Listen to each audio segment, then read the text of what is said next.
Good morning. This is Shades of Green Radio Show, simulcast on KDWN 720 AM and 101.5 FM, only FM talk radio in the Valley.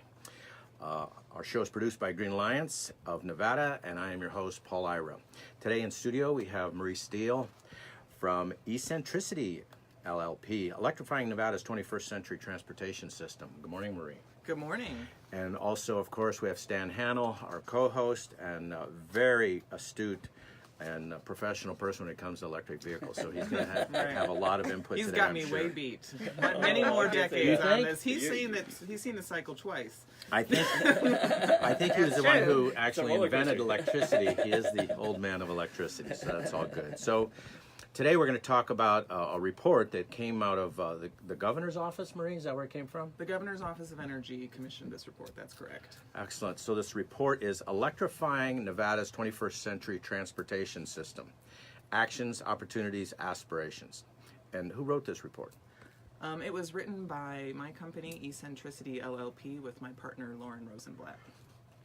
And thank With you the for that. great participation of a lot of stakeholders inside of Nevada, including government agencies, advocacy, and industry. Did Stan have his fingers in this?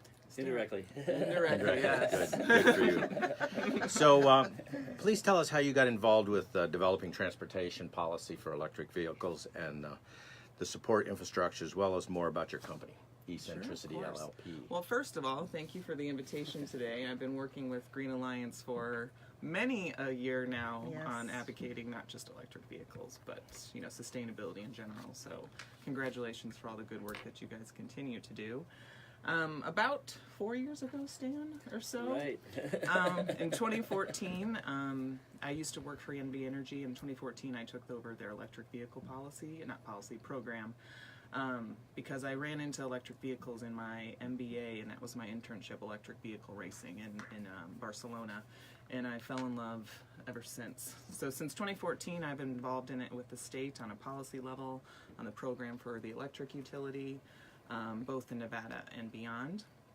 And in March of last year, with my partner Lauren Rosenblatt, we created e-centricity LLP to help governments and companies start to embrace new technologies around energy and transportation and this nexus of things that are available for people that weren't once before around energy consumption, to make it more tangible, more approachable, how to advance the new energy economy in Nevada and beyond.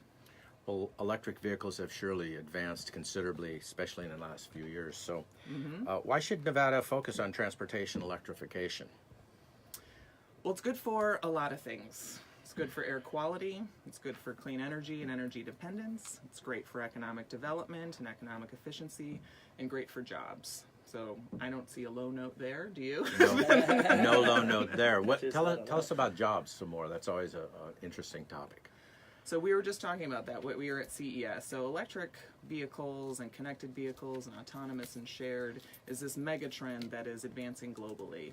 And it's also happening locally that we need to advance it. And jobs that come out of that are new technology, software, hardware, charging infrastructure for electric vehicles. So that's what the things that bring to the economy.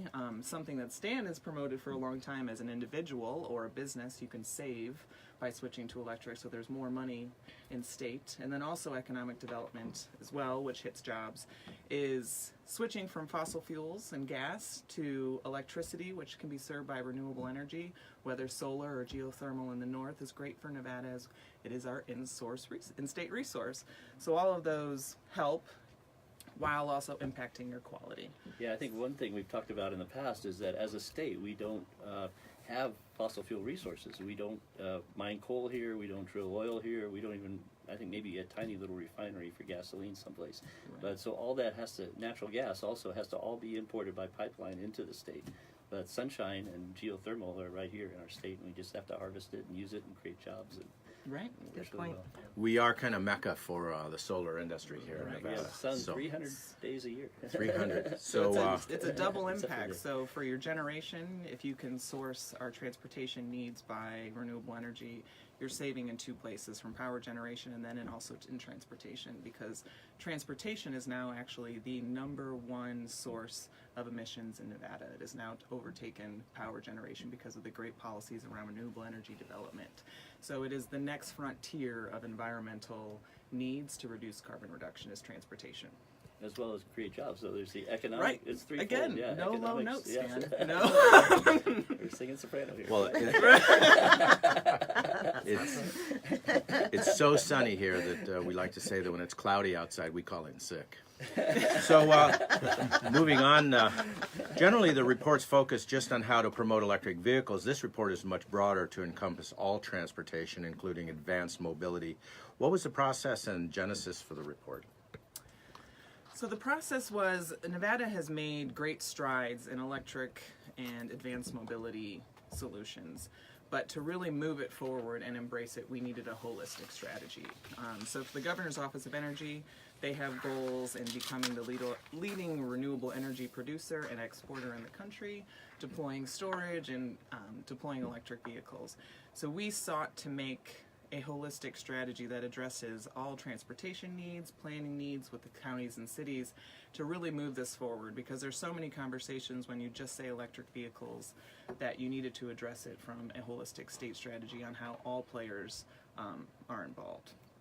So over the last 6 months, I'd say, we kicked off in the middle of the summer and we met with over 24 state and Nevada government agencies. So air quality, transportation agencies, both at the state and local level, environmental agencies, cities and counties, and then the advocacy groups, to see where we were at a baseline strategy, what we've done to date, what are the hurdles to go further, and where they wanted to be in their aspirations. So we made kind of a benchmark, and then we took that strategy and went to industry and then also the federal government to see where they thought future funding was going to be, where the industry is going, to make a better informed state policy that's attainable with, given our tax burdens, given different scenarios inside the state. These trends are global, but policy is local. So we really needed to make a Nevada-specific, tangible report that's attainable with a few aspirations in there as well. Yeah, I think you've done a great job, and Thank you, Stan. what I really like is the Appendix B actually. I love that you love the appendix. Yes, there's your roadmap right there. The meat is there. The hours are in the appendix. Yeah, what she's done is identify not only the statutes that are involved, but also each level of government from state, as well as Las Vegas City, Henderson, Washoe County, but also Reno. And then we've basically been able to look at each role in that government and who should do what. So I think that's really neat, is you actually put out the physical implementation of the plan as well, which is really helpful for policymakers going forward. Well, there's several components of this report and hopefully upcoming bills that we want to talk about. Some of them are going to include the 5 goals and then something called ACEs. So we're going to take a short break, and when we come back, we're going to talk about that. We'll be right back to Shades of Green on KDWN.